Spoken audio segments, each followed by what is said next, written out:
Olá, pessoal. Tá gravando já? Tá gravando. Já tá gravando? Então tá certo. A gente sempre tem o nosso momento de conversa, de pedido de oração, de troca de ideia, e a gente não grava, e agora, a partir de agora, que nós começamos a gravar, tá bom? Olá, tudo bem? Eu vou só falar olá, tudo bem? Como a gente está gravando, não sei se você gostaria que eu falasse o seu nome. Você que entrou, se eu posso falar o seu nome que está gravando, você fala, pode falar que eu te cumprimento pelo nome. Tá bom? Então, como a gente está gravando, a gente mantém um pouco mais a descrição para quem está participando aqui do nosso estudo. Tá certo, gente? Então, vamos fazer a nossa oração para a gente poder... Ah, pode sim. Então, a Ana Paula falou que eu posso falar, Ana Paula. Então, tá bom, Ana Paula, como é que foi sua semana? Foi boa? A gente está com saudade de você. Faz tempo que nós não conversamos, né, amor? Com ela? Sim. Então, tá bom. Vamos orar, então. Vocês estão ouvindo minha voz direitinho? Ah, gente, eu não estou ouvindo vocês. Eu não sei se vocês... Ah, eu não sei se... A gente faz sim. Isso. A gente sempre faz isso. A gente sempre faz isso. Eu acho que ela estava falando com a gente. Será? Eu acho que estava. Porque, olha, a gente tira o áudio da nossa... do computador por causa da live, né? E aí a gente esquece de pôr de novo. Nossa! Então pode ser que... Inclusive, estava uma pessoa aqui, a gente falando com ela, e aí ela achou que, sei lá, a gente não estava conseguindo ouvir. Exatamente. A gente estava com o áudio mutado. Mas vamos orar, então? Oremos para a gente poder começar. Querido Deus, nós te louvamos e agradecemos o teu santo nome. Só tu és digno de toda honra, toda glória e todo louvor. Queremos pedir perdão dos nossos pecados, pedir que o Senhor tome o nosso coração e efetue o nosso tanto querer, como realizar da tua santa vontade. Pedimos que o Senhor nos dê sabedoria, abra a nossa mente e que o Senhor fale através de nós. E que o Senhor nos dê sabedoria para o entendimento. Em nome de Jesus. Amém. Amém. Amém. Ok, galera. A gente falou... quem estiver assistindo pela primeira vez, depois de gravado, nós vamos falar hoje sobre Daniel capítulo 8. Mas nós já falamos sobre Daniel capítulo 1, só que está no Instagram do Veja no Escuro. Vai lá que nós estamos falando sobre Daniel capítulo 1. E no YouTube está falando sobre Daniel capítulo 2, capítulo 7 e hoje capítulo 8. Daniel capítulo 2 a gente falou sobre a estátua, o sonho da estátua de Nabucodonosor. Daniel capítulo 7 fala a mesma coisa de forma diferente, com detalhes. Então explica Daniel capítulo 2, mas com mais detalhes, com riqueza de detalhes, de uma outra forma, com uma outra figura de linguagem, para a gente entender melhor. E hoje nós vamos falar sobre Daniel, capítulo 8, ok? Deixa eu colocar aqui deixa eu colocar aqui, vamos lá, aqui. Vamos lá, cadê? Aqui. Pronto! Só que não é Daniel, capítulo 7. É Daniel, capítulo 8. Deixa eu... É o próximo. Deixa eu só aumentar aqui. Um pouquinho só. Pronto. Como é que eu faço aqui? Sim? Opa. Como é que aparece só nós? Pronto. Vamos lá. Então, a gente viu Daniel, capítulo...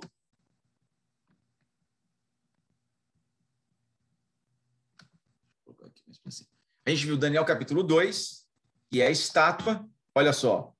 Que a cabeça de ouro é Babilônia, o peito e os braços Medopérsia, o ventre é Grécia, que é bronze, a perna de ferro é Roma, e os pés, metade barro, metade ferro, são os 10 reinos que deram origem à Europa de hoje, ok?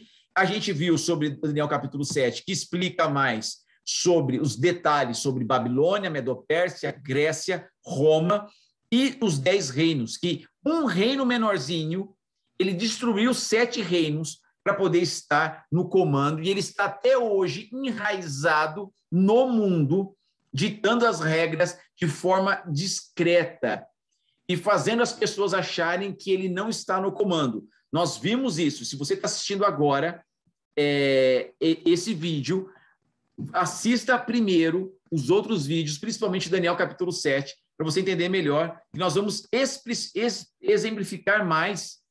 Daniel 8 é um zoom de Daniel capítulo 7, ok? E aí fala sobre os 10 reinos, que deram origem à Europa que nós temos hoje.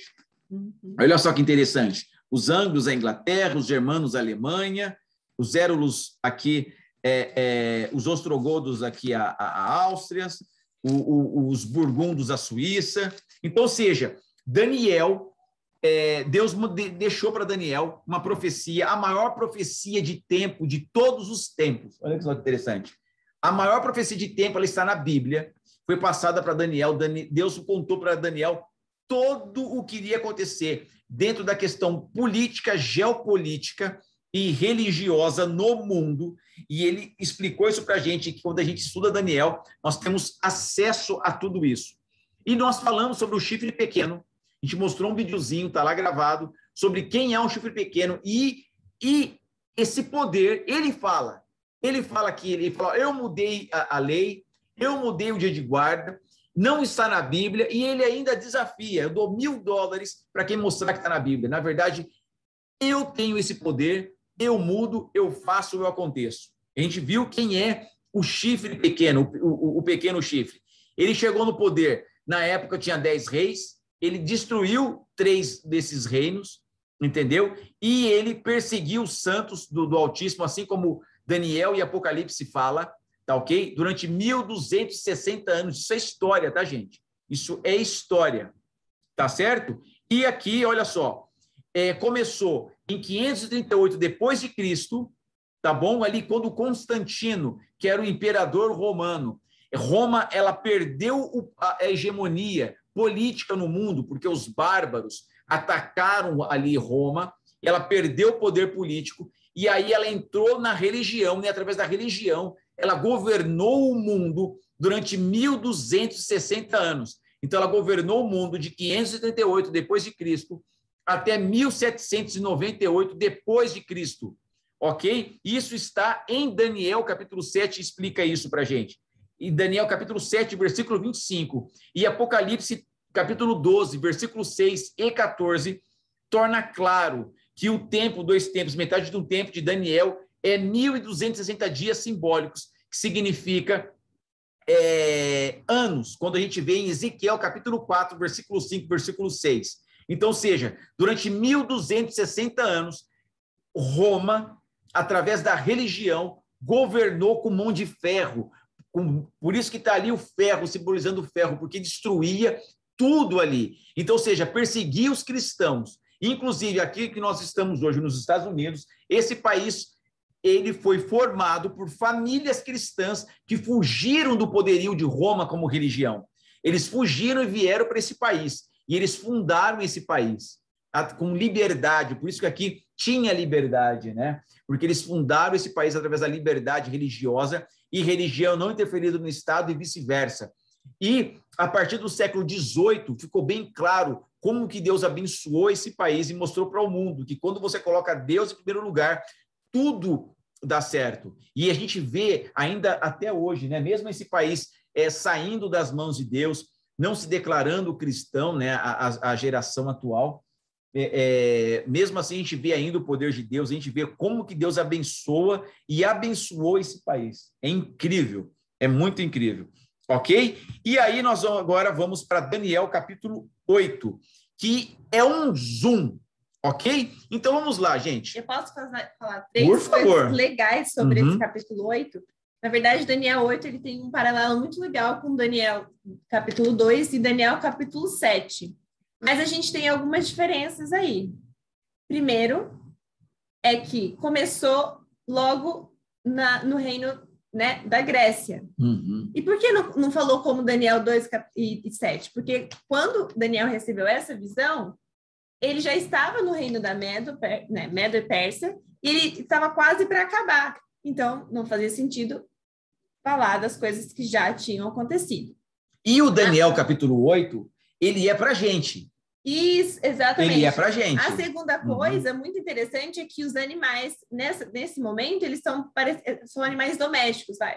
Comparado ao Daniel capítulo 2 e capítulo 7, lá eram bestas ferozes, carnívoras, e aqui são bodes, né? E, na verdade, como é para o nosso tempo, a ênfase nesse capítulo é o santuário, né? Tem a ver com o templo, com a adoração, né? O que rege muito mais esse capítulo é a questão do santuário. E qual é a terceira? É isso. É a explanação, basicamente, ali de onde ele estava até o fim. É para gente. Exatamente, exatamente. Gente, Deus é incrível. Ele é incrível. Vamos voltar aqui para a gente poder ver um negócio aqui rapidinho. Olha só. Daniel 2 explana aqui. Ó, vai vir Babilônia, Medo-Pérsia, Grécia, Roma e depois os 10 reinos que se transformarão na Europa. Beleza. That's it. Quando você vai para Daniel capítulo 7, é um zoom do capítulo 2. Então, ele dá um zoom, ele amplia melhor o capítulo 2. Então, ele explica melhor o capítulo 2, com mais detalhes, informações, quem esses reinos destruiria. Aí, aqui, conta aqui, que destruiu aqui a Líbia, o Egito. Nossa, nunca decoro, eu nunca consigo decorar. Tá aqui, ó. Lídia, Babilônia e Egito. Ok? Então, conta com mais detalhes. Aqui fala que a Grécia ia ser... que o general iria morrer cedo e depois iria ter 4 generais que iriam substituí-lo. E depois explica com mais detalhes Roma. Aqui o chifre pequeno que a gente viu. E aí o capítulo 8 é um zoom dessa parte aqui, gente. Deixa eu pegar aqui. Ok, é esse aqui, né?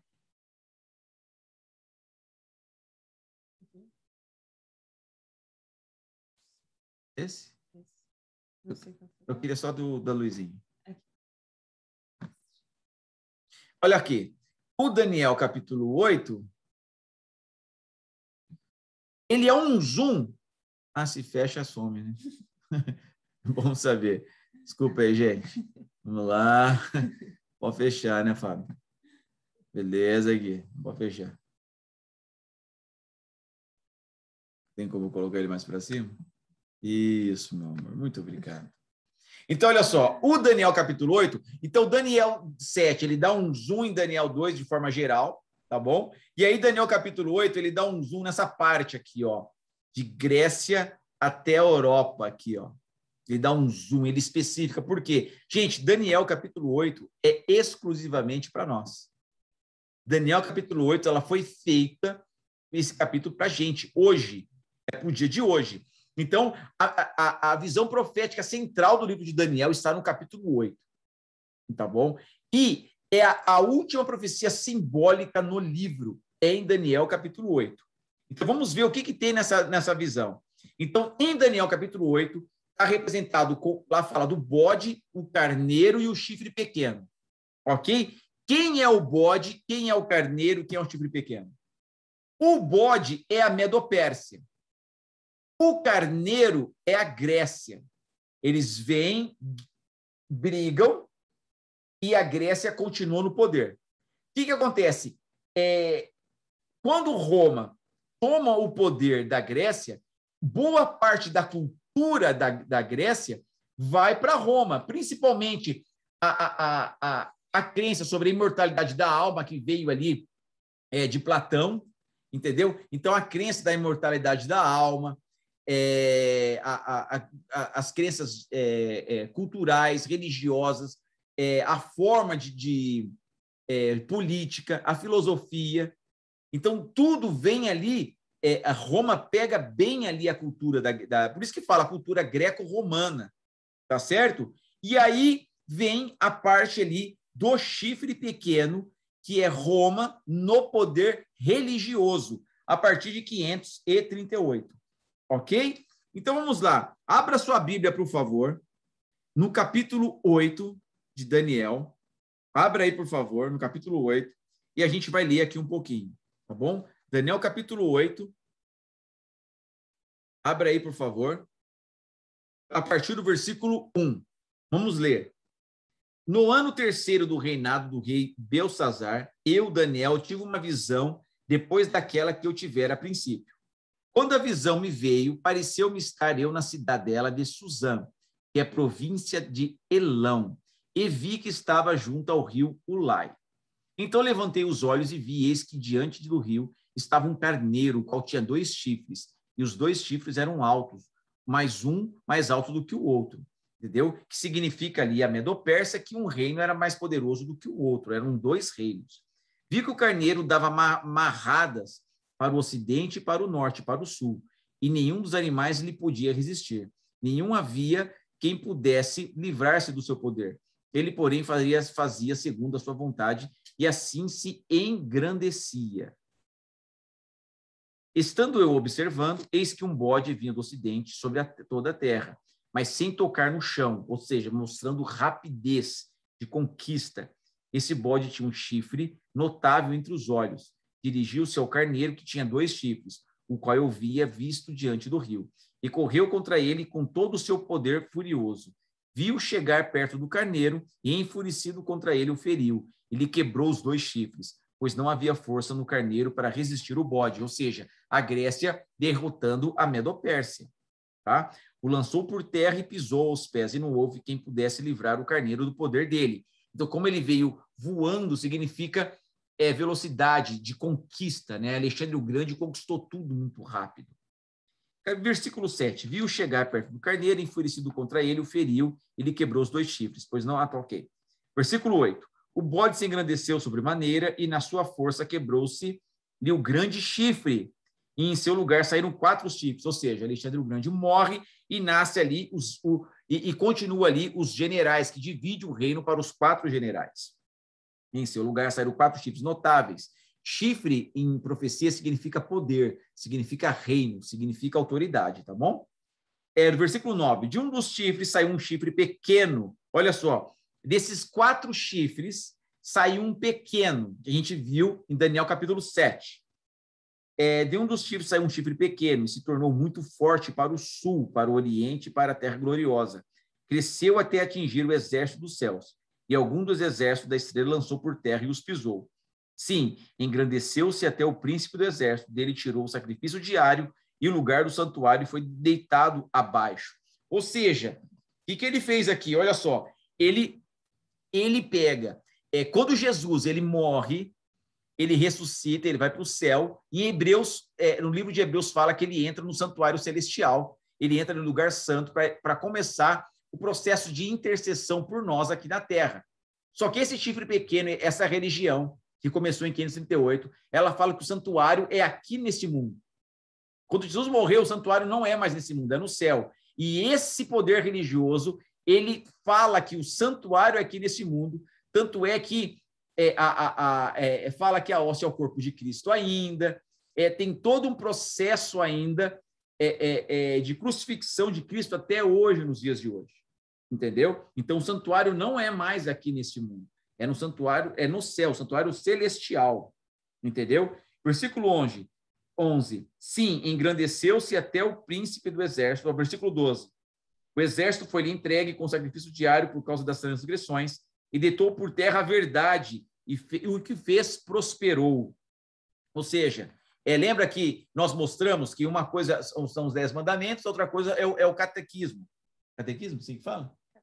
Catecismo, tá? Que a lei é diferente que está na Bíblia. Versículo 13. Depois ouvi um santo que falava e disse outro, santo aquele que falava, até quando durará a visão?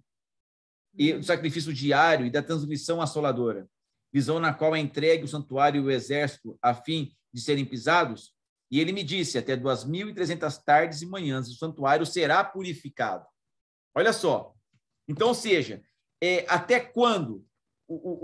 Quando o santuário vai ser purificado? Até 2.300 tardes e manhãs. Então, na Bíblia, tardes e manhãs significa dias, e dias na profecia, quando a gente vai ali em Ezequiel, em Deuteronômio, ali mostra que dia representa, cada dia representa um ano. Então, são 2.300 anos. Então, no final de 2.300 anos, o santuário será purificado. O que ia acontecer? Quando a gente vai ali em Êxodo, capítulo 25 ao 30, a gente entende qual era o processo do santuário, o que o sacerdote fazia. Uma vez por ano, no final do todo o processo de intercessão, o sumo sacerdote ele saía do lugar santo e entrava no lugar santíssimo para fazer a purificação do santuário e terminar ali o processo de intercessão do povo. E aí ele saía do santuário, pegava um bode que representava Cristo, outro que representava o diabo, e soltava o que representava o diabo no deserto. Então, significando a prisão do diabo durante os 1000 anos e depois a morte dele eterna, com a destruição do pecado e ele junto. Ok? Então, ou seja, quando Jesus ele sai do lugar santo para o Santíssimo, então, ou seja, está terminando o processo de intercessão com a gente. E ali começa o juízo investigativo. Ele começa a julgar os mortos e depois julga os vivos, tá? Terminando tudo isso, ele volta para nos buscar.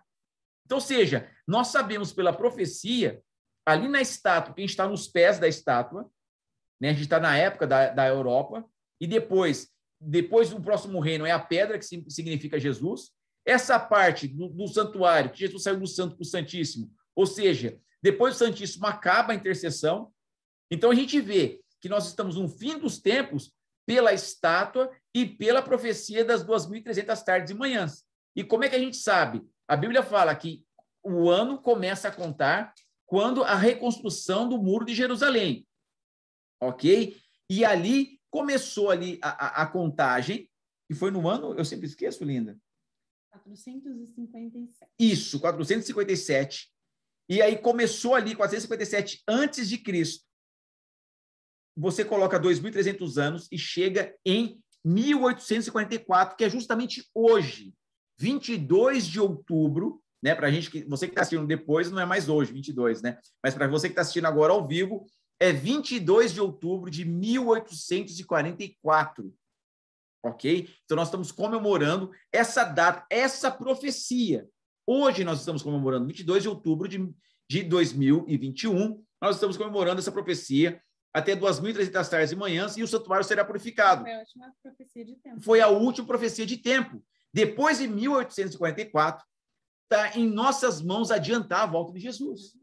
É claro que Jesus ele tem uma data limite na mente dele, para ele voltar, mas nós podemos adiantar a volta de Jesus, cumprir a profecia que está em Mateus 24, que fala que o evangelho do reino será levado para todo mundo, e então virá o fim.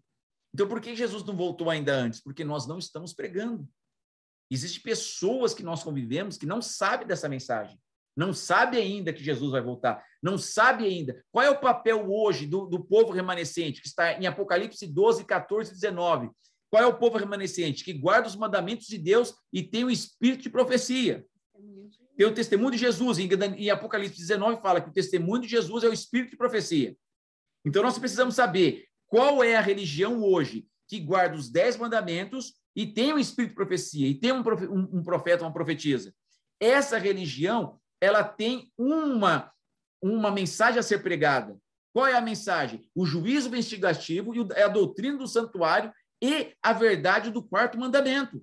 E aí eu vou dar spoiler antes de a gente entrar nesse ponto no capítulo. E justamente esse capítulo fala do santuário e o quão é importante a gente entender esse santuário para entender o que Jesus está fazendo agora por nós no céu e como esse chifre ele mudaria tempos, ele enganaria, ele mudaria esse contexto do santuário.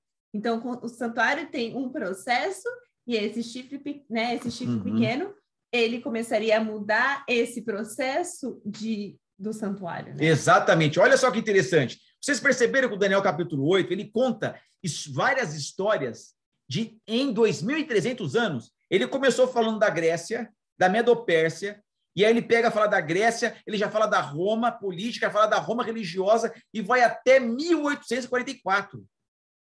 Vocês perceberam isso? E aí, como é que eu sei que o bode é Grécia, é a Medopérsia, o carneiro? Aqui, ó, versículo 21. Versículo 20. Aquele carneiro com 2 chifres são os reis da Média e da Pérsia. E o bode peludo é o rei da Grécia. Gente, por isso que eu sei, que a Bíblia fala. Entendeu? Versículo 22. O ter sido quebrado, levantaram-se 4 lugares dele, significa os 4 reinos que se levantarão deste povo, mas não com força igual ao que ele tinha. Ou seja, os 4 generais depois de Alexandre o Grande não tiveram o mesmo poder que ele teve.